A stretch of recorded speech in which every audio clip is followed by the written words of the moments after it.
नमस्कार, मैं हूं नीरज पांडे और आप देख रहे हैं एबीपी न्यूज। आज हमारे साथ हैं देश की केंद्रीय मंत्री, लेकिन उससे भी बड़ा परिचय अमेठी की दीदी स्मृति ईरानी जी। स्मृति जी, बहुत बहुत धन्यवाद आपका, आपने एबीपी न्यूज को समय दिया।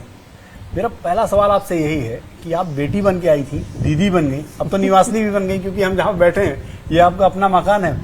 मैंने अमेठी की जनता से एक वादा किया था कि अमेठी के राजनीतिक इतिहास में कभी भी अमेठी के सांसद ने अपना यहाँ कभी घर नहीं बनाया, और मेरा संकल्प आज इस घर के बनने से पूरा होता है। अभी अधूरा है। मैं आधा अधूरा तो पूरा जीवन है, जीवन भी पूरा नहीं हुआ, लेकिन हाँ, घर जल्द पूरा हो जाएगा। लेकिन मेरा संकल्प कम से कम ये पूरा हो गया कि अपने परिवार के लिए अपने घर की नींव यहाँ पर मैंने रखी। और परिवार से मेरा मतलब वो नहीं जिनसे खून का रिश्ता है मात्र, बल्कि वो जिन्होंने मुझे अब दीदी कहा है अमेठी में।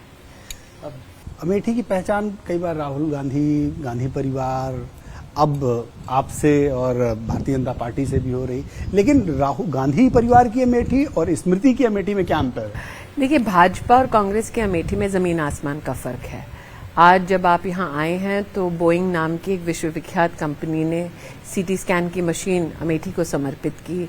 यहाँ पर रूम टू रीड नाम की एक संस्थान ने स्कूली बच्चों के लिए पढ़ाई के लिए, सिर्फ स्कूली पढ़ाई नहीं बल्कि वैसे ही किताबें पढ़ने की व्यवस्था को यहाँ पर बोइंग के सौजन्य से सुदृढ़ किया। लेकिन बोइंग का यहाँ पर कोई व्यवसाय नहीं है। मेरा ये मानना है कि जब गांधी परिवार ने यहाँ पर अपनी राजनीतिक पृष्ठभूमि रखी, मेरा ये अनुमान है कि उनका दृष्टिकोण कभी भी अमेठी का उत्थान नहीं था।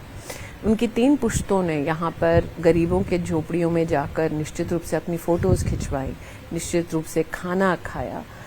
मेरा शायद कहने का ये तात्पर्य सही होगा, दे रोमांटिसाइज्ड पॉवर्टी, कि गरीब रहना एक उत्तम विचार है। और मोदी की अमेठी में, योगी की अमेठी में फ़र्क यह है कि एस्पिरेशन जो है, एक संभावना जो है उत्तीर्ण होने की या नए आसमान छूने की, वो समाज के हर वर्ग के हर व्यक्ति की अब न सिर्फ अभिलाषा बची है बल्कि उनके जीवन का एक अभिन्न अंग है।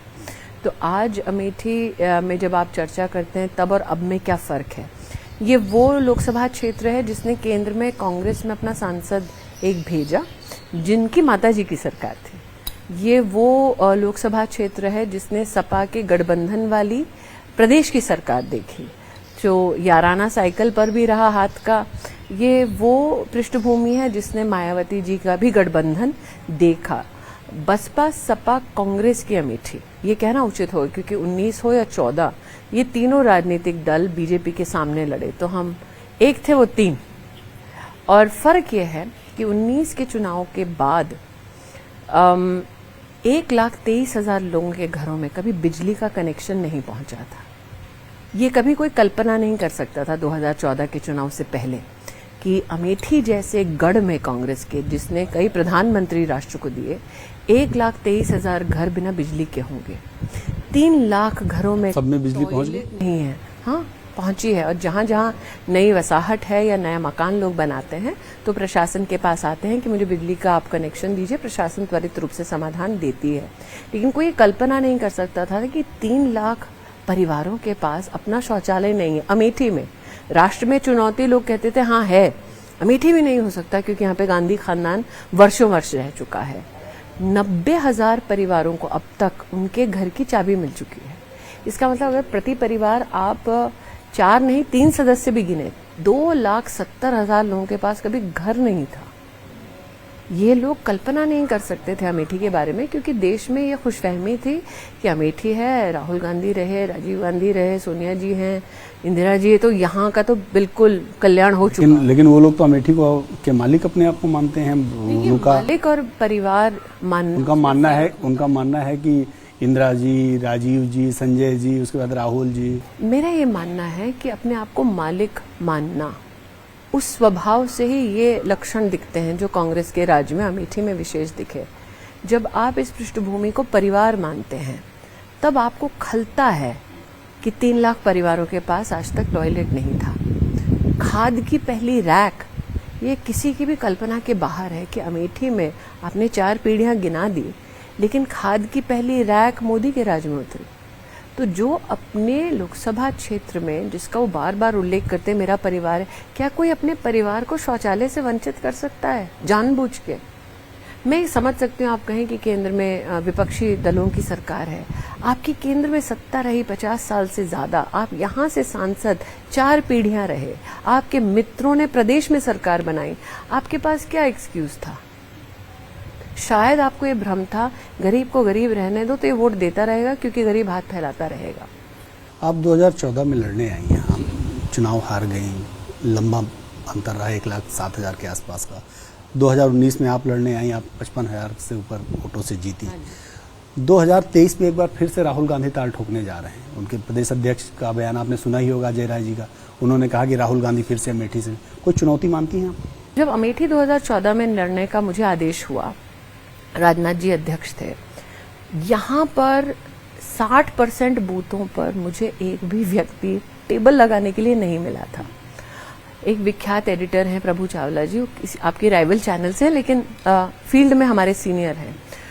उन्होंने एक इंटरव्यू किया था मुलायम सिंह यादव जी के साथ, और मुलायम सिंह जी ने कहा था, आपको याद होगा, नरेंद्र मोदी जी के उस चुनावी कैंपेन की अमेठी में अंतिम जो उनकी पूरी कैंपेन की रैली थी वो अमेठी में हुई थी। उसको देख के कांग्रेस के खेमे में घबराहट थी कि मोदी आए हैं, पूरा अमेठी इकट्ठा हो गया, क्या करें? तो सोनिया जी ने, ये मुलायम सिंह जी के शब्द हैं, उनको फोन करके कहा मेरे बेटे के लिए 1 लाख वोट ट्रांसफर कर दो।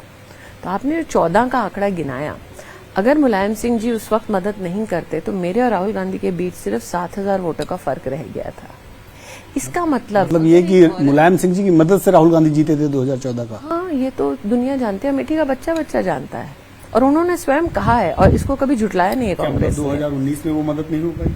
मुझे ऐसा लगता है 2014 और 19 के बीच का फर्क क्या था। 14 में मुलायम सिंह ने कहा, इसका मतलब 7,000 का फर्क रह गया। एक ऐसे कैंडिडेट जो राष्ट्रीय अध्यक्ष है कांग्रेस पार्टी का, जो तीनों दलों की मदद से लड़ रहा है, और एक साधारण घर की एक राजनीतिक कार्यकर्ता भाजपा की। 2019 तक फर्क क्या हुआ? हमारे यहाँ लगभग 2000 बूथ हैं, उन बूथों पर कार्यकर्ता खड़े हो गए। ये वो जगह है जहाँ पे कांग्रेस की खिलाफत में तुम झंडा लगा दो अगर, तो पुलिस पीट के तुमको जेल कर देती थी, और लोग कहते थे हमको नहीं फंसना भैया, हमको कोई मारेगा पीटेगा।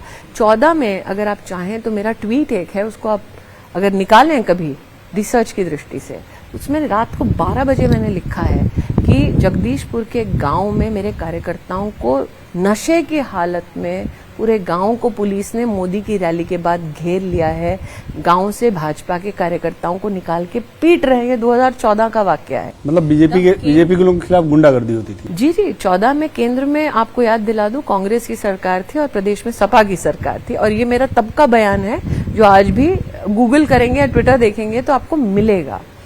19 में हर बूथ पे हमारा कार्यकर्ता खड़ा हो गया, क्योंकि 14 से 19 तक हमने हारने के बावजूद, और मैंने वादा किया था, मैं नहीं जानती कौन लड़ेगा अमेठी 19 में, लेकिन हम हर बूथ पर काम करेंगे, हर गांव में काम करेंगे। जनता खड़ी हो गई हमारे साथ, वहां वो 3 दल थे, और 19 में भी नीरज जी मुझे जो वोट मिला, भाजपा को जो वोट मिला, वो अमेठी के इतिहास में सबसे ज्यादा वोट था। मतलब गांधी खानदान भी उतना वोट नहीं पाए थे जितना भाजपा 19 के चुनाव में पाई थी। 19 में हमने भारत के राजनीतिक इतिहास में पहली बार कांग्रेस के अध्यक्ष को हराया। वो तो इतिहास बन चुका है, उसको तो पलट नहीं सकते। 22 के चुनाव में भारतीय जनता पार्टी ने 4 सीटों पे कांग्रेस की जमानत जब्त की, उस इतिहास को नहीं बदल सकते। मतलब भाजपा के कैडर को अमेठी में लीडर मिल गया। भाजपा का लीडर एक ही है, नरेंद्र मोदी। भाजपा का अध्यक्ष एक ही है, नड्डा जी। लेकिन भाजपा की ये फितरत रही है, स्वभाव रहा है कि संगठन को जितना हम सशक्त करते हैं उतना ही जनता से हमारा संपर्क और संवाद और बढ़ता है। स्मृति जी, एक बड़ा हाइपोथेटिकल क्वेश्चन है कि यदि पार्टी आपकी कहती है कि स्मृति जी आपको कल वायनाड से चुनाव लड़ना है 2024, तो तैयार हैं आप? हेडलाइन के लिए बहुत अच्छा है।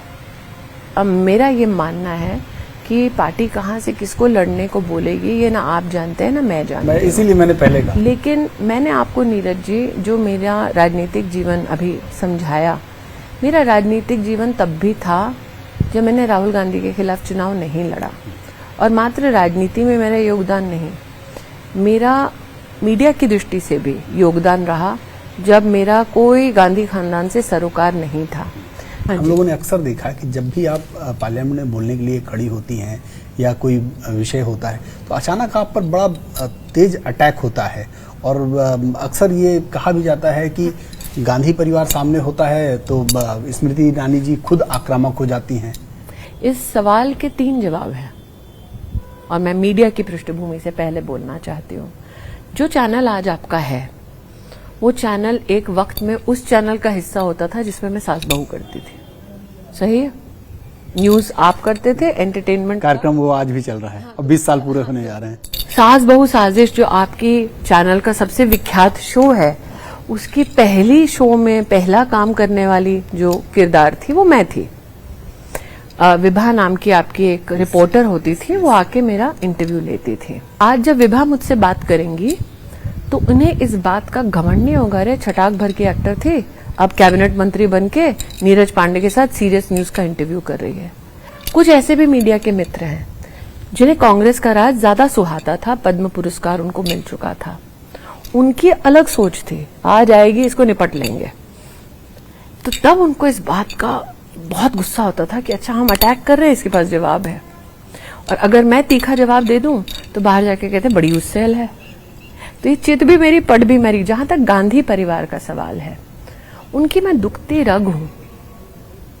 जिस बेटे को उनकी माताजी एक अलग दृष्टिकोण से देखती है, उस बेटे को मात देने वाली साधारण परिवार की मैं औरत हूं। तो इस बार भी जब सदन में मैं बोली, मैं स्तब्ध थी कि श्रीमती गांधी ने वहां पर सबको बोला, वो पूरा चित्र तो पूरी दुनिया ने देखा है कि बोलो, इस पे चिल्लाओ। मतलब जब एक वक्त हमारी मीडिया ने देखा था कि श्रीमती गांधी को देख के लोग कहते थे कि सोनिया जी तो बड़ी सभ्य है, सौम्य है, मैंने सामने देखा है कि बोलो कि चिल्लाओ। स्मृति ईरानी जी ने बहुत सारे मुद्दों पर हमारी उनकी बात हुई, बिना गुस्सा हुए उन्होंने पूरा इंटरव्यू कंप्लीट किया है। कैमरामैन मनोज अधिकारी के साथ नीरज पांडे, एबीपी न्यूज, अमेठी।